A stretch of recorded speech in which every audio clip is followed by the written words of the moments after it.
اسلامی معلومات و بیانات کے لیے مفتی محی مصباحی آفیسر ضرور سبسکرائب کریں اور ساتھ میں بیل آئیکن ضرور دبائیں۔ ڈرو خدا سے ہوش کرو، کچھ مکر و ریا سے کام نہ لو، یا اسلام پہ چلنا سیکھو یا اسلام کا نام نہ لو۔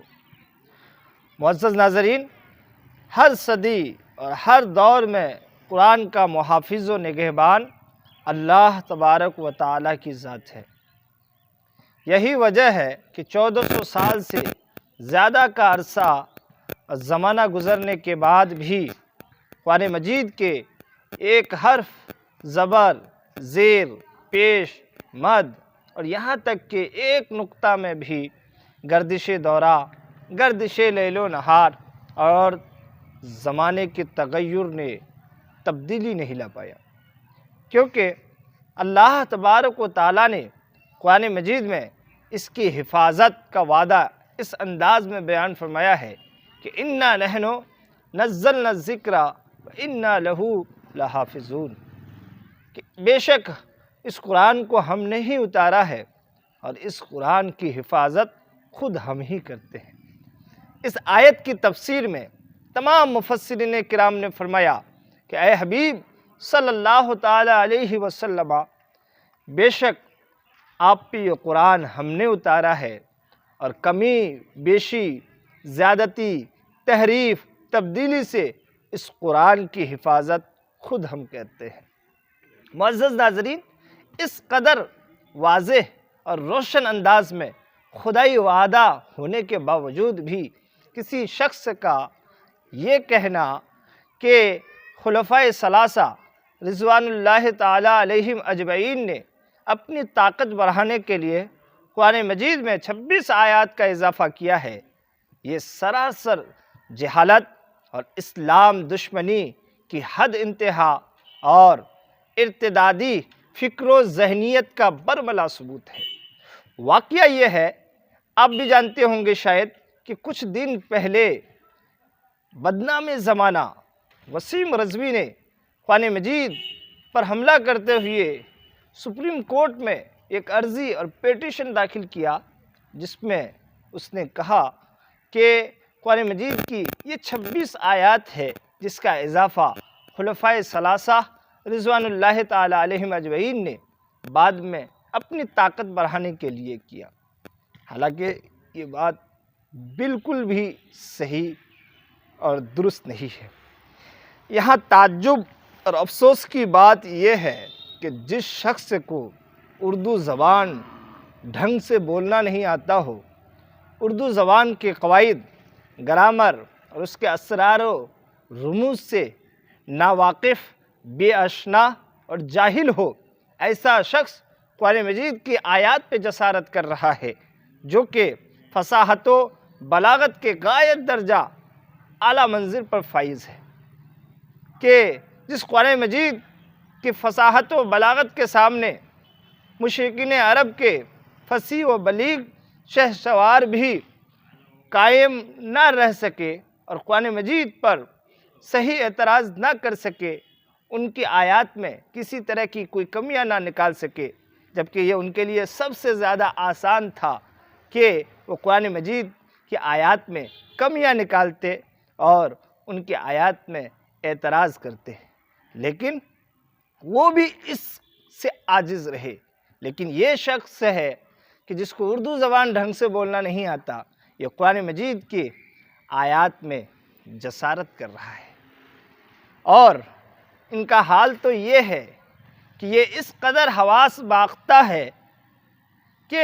اپنی پیٹیشن میں کہتا ہے کہ حضور علیہ الصلاۃ والتسلیم کے زمانے میں صرف 4 حافظ قرآن تھے، جبکہ یہ بات تاریخ و سیر کتب حدیث کے خلاف ہے، کیونکہ بخاری کی روایت کے مطابق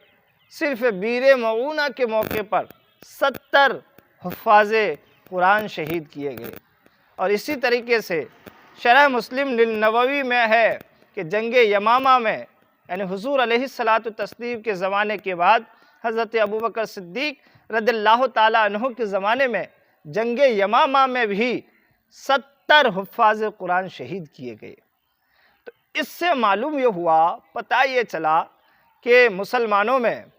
قرآن کریم کے دور نزول سے لے کر آج تک حفظ قرآن کا مسئلہ ایک سنت اور عبادت کے عنوان سے دیکھا گیا ہے۔ تو جب یہ عبادت اور سنت کے عنوان سے حضور کے زمانے سے لے کر اب تک دیکھا گیا ہے، کیا اس کے باوجود بھی یہ احتمال ہو سکتا ہے کہ قرآن مجید میں کسی نے اپنی طرف سے آیات کا اضافہ کی؟ ہرگز نہیں، ہرگز نہیں۔ اور اس شخص کا عالم تو یہ ہے کہ اس شخص نے اپنے مطلب اور فائدہ کے حصول کے لیے نہایت عیاری، مکاری اور دھوکہ دہی کے ذریعے حب علی کا ڈھونگ لے کر خلفائے ثلاثہ اور تمام صحابہ اور خصوصیت کے ساتھ خلفائے ثلاثہ پہ انہوں نے حملہ کیا اور ان کا نام لے کر کہا کہ انہوں نے اپنی طاقت بڑھانے کے لیے قرآن مجید کے آیات کا اضافہ کیا۔ شاید وہ اس خوش فہمی میں تھا کہ اس کے ذریعے سے شیعیت سے وابستہ لوگ انہیں اپنے آغوش میں لیں گے، لیکن اس مکر و فریب کے پلندہ کو کیا معلوم کہ بشمول جملہ صحابہ یہ الزام حضرت علی رضی اللہ تعالی عنہ پر بھی ہے، کیونکہ جب یہ خلفائے ثلاثہ نے اپنے زمانے میں اپنی طاقت بڑھانے کے لیے قرآن مجید کی ان آیات کا اضافہ کیا تو اس وقت حضرت علی بھی موجود تھے۔ اگر یہ اپنی طرف سے آیات بڑھا رہے تھے تو پھر جب حضرت علی رضی اللہ تعالی عنہ کا زمانہ آیا تو حضرت علی نے اپنے زمانے میں ان آیات کو قرآن مجید سے کیوں نہیں نکال دیے؟ تاریخ میں، کتب حدیث میں، کتب سیر میں کہیں بھی اس بات کا تذکرہ نہیں ملتا ہے۔ تو اس سے معلوم یہ ہوا کہ خلفائے ثلاثہ نے ہرگز قرآن مجید میں کسی بھی طرح کا کوئی اضافہ نہیں کیا ہے۔ اور یہ قرآن مجید کے اعجاز کا عالم تو یہ ہے کہ پوری دنیا کے تمام جن و انسان بھی اگر مل جائے تو ملنے کے بعد بھی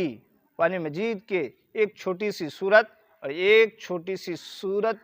چھوٹی سی آیت کے مثل نہیں لا سکتے۔ قرآن مجید کے چیلنجوں میں سے یہ بھی ہے کہ اللہ تبارک و تعالیٰ نے قرآن مجید میں ارشاد فرمایا فَأْتُوا بِسُورَةٍ مِّن مِّثْلِهِ، ہے نا، کہ اس کے مثل ایک صورت بنا کر لاؤ۔ اور اس صورت کو بنانے کے لیے قرآن مجید اللہ تبارک و تعالیٰ کے علاوہ اپنے تمام دوستوں، مددگاروں کو بلا لو، تو ہرگز تم قرآن مجید کے ایک صورت کے مثل نہیں بنا سکتے۔ تو معزز ناظرین، اس طرح کا میڈیا کے سامنے بیان دینا اور سپریم کورٹ میں یہ عرضی داخل کرنا، یہ شخص قانونی چارہ جوئی سے بچنے، سستی شہرت حاصل کرنے اور کرسی کے حرص اور لالچ اور اپنے آقاؤں کے خوش کرنے کے لیے ایسا کیا، جس کے ذریعے سے وہ ملک ہندوستان کی امن و سلامت کو نقصان پہنچانا چاہتا ہے۔ اس لیے حکومت ہند سے میں یہ گزارش ضرور کروں گا کہ ایسے شخص کو ضرور گرفتار کرے اور ایسے شخص پر قدغن لگائے، اور صرف قدغن ہی نہیں بلکہ ایسے شخص کو اس طرح کی سزا دے تاکہ آئندہ اسلام، مسلمان اور کسی مذہب کے ماننے والے کے خلاف کچھ بولنے کی اس شخص کو ہمت و جسارت نہ ہو۔ السلام علیکم ورحمۃ اللہ وبرکاتہ۔